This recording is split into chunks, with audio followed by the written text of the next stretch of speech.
Dr. M here. We're still at we're again at Picture Creek Dye-Base Barren. If you've been watching some of the other videos, we're actually I want to make a point about a variable structure within the same seral stage here. So another video, I'm actually out in one of the restored woodlands here at this site, and in that case, with the restored woodland, the structure is open, very little mid-story, fairly sparse canopy, and a fairly dense understory of grasses and forbs and some woody sprouts and shrubs.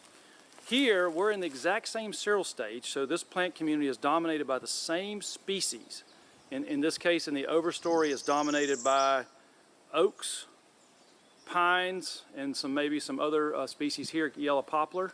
But it's what I would call a late stage 3, stage 4 plant community. But the structure is very different, because it hasn't had those restoration practices like the variable retention harvest, or the removal of the mid-story, or the spot treatment of the understory.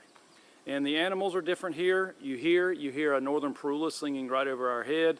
That's more of a closed canopy forest species, maybe with patches of openings. In the distance, there's an ovenbird singing. Ovenbirds are a species of dense canopy and heavily shaded ground.